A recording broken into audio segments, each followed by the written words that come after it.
తిరిగి మీ ప్రభావంతోటి ఆయన నరేంద్ర మోడీ గారి చొరవతోటి ఇలాగా G20 కల్చర్ ముఖ్యంగా టూరిజం సంబంధించి సినిమాలను ఎంకరేజ్ చేస్తూ మీరు తీసుకున్న చొరవ, అందులో రామ్ చరణ్కి మీరు ఇచ్చేటువంటి ప్రాధాన్యత ఇవన్నీ కలిపినప్పుడు ఫస్ట్ నా వైఫ్ తన ఫ్రెండ్స్ తోటి ఎక్కడికి వెళదాం ఈ హాలిడే అంటే వాళ్ళ ఫ్రెండ్స్ అందరూ కలిపి కాశ్మీర్కి వెళ్ళారు. అన్నిటికీ మించి మన భారత జాతీయ జెండా రెపరెపలాడుతున్నది. మీకు తెలుసలేదు, మా పార్టీ తరఫున మాకు మురళీ మనోహర్ జోషి గారు ఉండేవారు, పార్టీ అధ్యక్షుడు అద్వానీ గారి తర్వాత. ఆయన కన్యాకుమారి నుంచి కాశ్మీర్ వరకు యాత్ర తీసాము. ఏంటో తెలుసా డిమాండ్? అక్కడ శ్రీనగర్లో జాతీయ పతాకం ఎగరడం, దానికోసం ఉద్యమం. చూడండి, ఒక జెండా ఎగరడం కోసం. ఆడికి మిలిటరీ మధ్యలో, పోలీస్ ఫైరింగ్ల మధ్యలో ఒక జెండా మేము జమ్మూ కాశ్మీర్ కానీ ఆపేశారు మమ్మల్ని. అక్కడ నుంచి విమానం, మిలిటరీ విమానంలో తీసుకుపోయి ఆయన ఒక్కరిని అక్కడ జెండా ఎగిరినట్టు చేసి మనకు తీసుకొచ్చారు. దల్ లేక్ అని ఉంది అక్కడ, ఉన్నది కదా. మొన్న 15th ఆగస్ట్, ఇంతకుముందు 15th ఆగస్ట్ ఏదైతే మనము 70 సంవత్సరాల పండుగ జరుపుకున్నాము, 50,000 మంది అమ్మాయిలు, అబ్బాయిలు, స్కూల్ పిల్లలు అందరూ చేతులలో 3 రంగుల పతాకాలు పట్టుకొని దల్ లేక్ చుట్టూ ఊరేగింపు చేశారు. అది మార్పు. ఇంకొకటి నాకు సంతోషం ఏంటంటే, మీరు రాజకీయాలకు రాకముందే మీకంటూ ఒక ప్రత్యేక స్థానం సర్వీస్ యాక్టివిటీలు, చిరంజీవి చారిటబుల్ ట్రస్ట్ చాలా పెద్ద ఎత్తున చేయడం అనేటువంటిది నిజంగా అది చాలామందికి ఆదర్శమైంది. మిమ్మల్ని చూసిన తర్వాత చిరంజీవి గారు పెట్టిన అంత పెద్ద నటు పెట్టడం మనం చేయకూడదని వాళ్ళ స్థాయిలో పెట్టినటువంటి చాలా సంస్థలు మీ నుంచి స్ఫూర్తి తీసుకొని పెట్టారనేది నాకు తెలిసిన వాళ్ళు కూడా చాలామంది చెప్పారు. కాబట్టి అది గొప్ప విషయం. మీకు ఎందుకు వచ్చిన ఐడియా? అది ఏదైనా సరే ముందు మన మనసులో తిరిగి ప్రత్యుపకారంగా ఏదైనా చెయ్యాలి అనే భావం ఒకటి ఉంటేనండి, అవకాశాలు ఎదురుగా ఉంటాయండి మన ఎదురుగా. అలా చూసినప్పుడు ఆ టైంలో రక్తం దొరకక చనిపోయే వాళ్ళు చాలామంది ఉన్నారు. అది గర్భస్రావంతో, డెలివరీ సమయంలో, యాక్సిడెంట్ సమయంలో కొంతమంది క్షతగాతులు, అట్లాగా లుకేమియా కానివ్వండి, క్యాన్సర్ కానివ్వండి, ఇలాంటివి తలసేమియా కానివ్వండి, ఇలాంటి చాలామంది ఉన్నారు. ఇంతమంది జనాభా ఉన్న ఈ దేశంలో రక్తం ఇచ్చేవాళ్ళు లేకుండా పోయారు.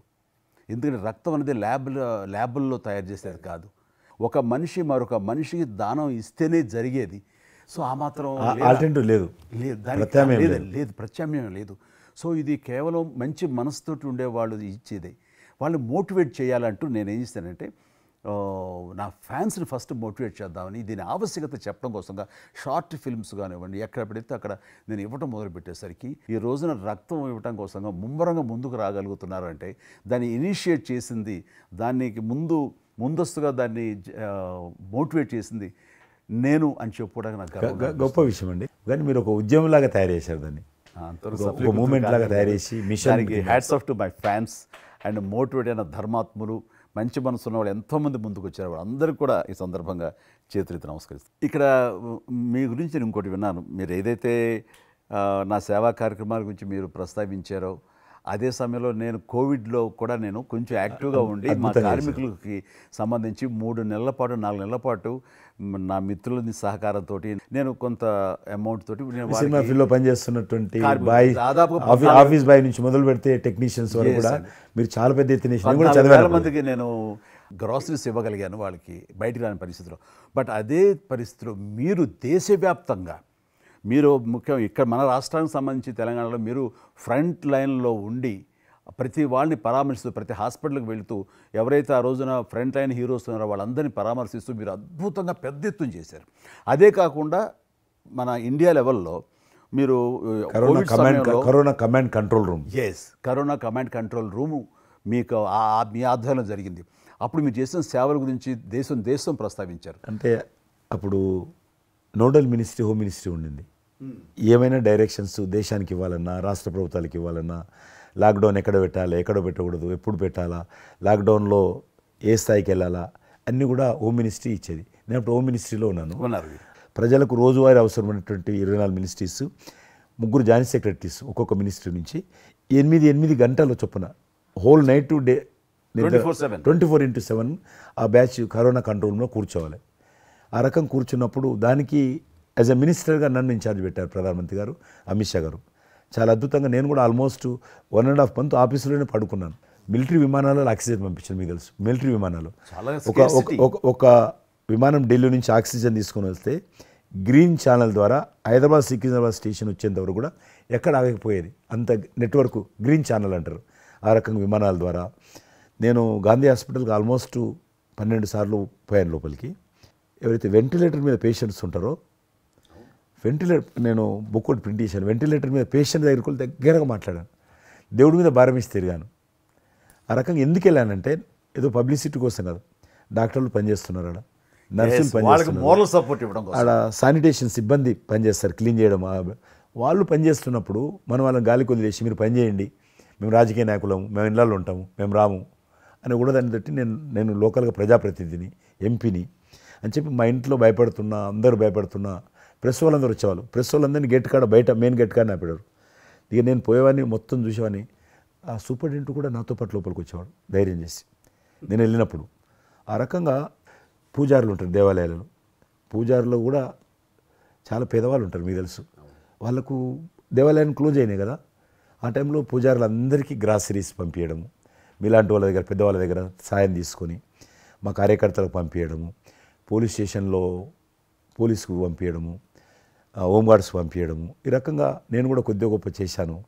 ఇక్కడ మా వాళ్ళతోటి కలిసి నా కాన్స్టిట్యున్సీ చూసి ఈవెన్ నా పార్టీలో ఉన్నటువంటి, నాకు పనిచేసినటువంటి పేద కుటుంబాల కార్యకర్తలకు కూడా గ్రాసరీస్ పంపించాను నేను.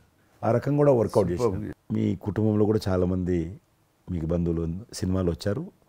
అందులో ఇద్దరు ప్రముఖంగా, మీ అబ్బాయి చరణ్ గారు కావచ్చు, మీ సోదరుడు పవన్ కళ్యాణ్ గారు కావచ్చు, వాళ్ళిద్దరిట్లో మీకు నచ్చిన సినిమా ఏముంటుంది? పవన్ కళ్యాణ్ సినిమాల్లో నాకు తొలి ప్రేమ ఒకటి చాలా ఇష్టం, బద్రీ ఇష్టం, అలాగే జల్సా అనే ఇంకో సినిమా, అత్తారెడ్డి దారేదైతే చాలా నేను చూశాను అది. అవి తను చేసినవి సినిమాలైనా అన్నీ కూడాను అద్భుతమైన సినిమాలే, 1-2 తప్ప. అండ్ చరణ్ రెండో సినిమా మగధీర నభూత నా భవిష్యత్. మీరు అసెంబ్లీలో నాకు వచ్చి చెప్పారు, ఏది మగధీర రిలీజ్ అయిన రోజు ఉన్నారు మీరు, జ్ఞాపకం ఉందో లేదు మీకు? కరెక్టే కదా, మీరు షేర్ చేశారు. చాలా బాగా నడుస్తుంది మా అబ్బాయిది, మంచి అదే టైంలో అదే టైం మీరు అసెంబ్లీలో కూడా చెప్పారు మాకు, మామూలుగా మాట్లాడుతున్నారు, మగధీర చాలా అద్భుతంగా వచ్చింది, చిరంజీవి అని మీరు ఎంత సంతోషపడిపోయారో. మీకు రాజకీయంగా మీ తదనంతరం లేదా మీతో పాటు మీ బంధుగణంలో కానీ, మీ బంధువులో కానీ, మీరు ఎంకరేజ్ చేసిన మీ శిష్య వర్గంలో కానీ ఎవరైనా ఉన్నారా? అంటే నేను మా కుటుంబం నుంచి ఎవరిని ప్రోత్సహించలేను. ఎవరన్నా ఇష్టం ఉంటే వాళ్ళు రావాలి ఫ్యూచర్లో, నేను ప్రోత్సహించలే ఎవరిని కూడా. నాకు పార్టీలో గ్రూప్ అంటూ లేదు, అందరూ పార్టీ కార్యకర్తలందరూ నా గ్రూపే, పార్టీయే నా జెండా. ఆ రకంగా నేను ఎవరిని వ్యక్తిగతంగా నా మనిషిని ప్రోత్సహించుకోవడము, లేకపోతే మా కుటుంబ సభ్యులను ప్రోత్సహించడం అనేటువంటిది, ఎవరైనా రాజకీయాలు అంటే వాళ్ళ స్వేచ్ఛ, మనం బలవంతంగా తీసుకొచ్చి నిలబెట్టాలనేది నేను జనాలు కూడా అనుకోలేదు ఇప్పటివరకు అయితే. ఈ ఫ్యూచర్ ఏమైతే చెప్పలేను ఇప్పటికైతే. మీరు ఒక గ్రూపు, నా కార్యకర్తలు నా గ్రూప్ అని మీరు అంటే నాకు ఒక విజువల్, ఒక ఫోటోగ్రాఫ్ గుర్తుకొస్తుంది. మీరు వైట్ హౌస్ ముందు మీరు కొంతమంది కార్యకర్తలు అలా ఉన్నారు, కానీ వాళ్ళు నిశ్చితంగా చూస్తే నరేంద్ర మోడీ గారు ఉన్నారు ఆ టైం లోపల. మీకు అప్పటి నుంచి కూడా నరేంద్ర మోడీ గారితో సత్సంబంధాలు ఉండేవా? అద్వానీ గారు ప్రెసిడెంట్ ఉన్నప్పుడు 1994లో నేను అప్పుడు యూత్ వింగ్లో పనిచేస్తున్నాను.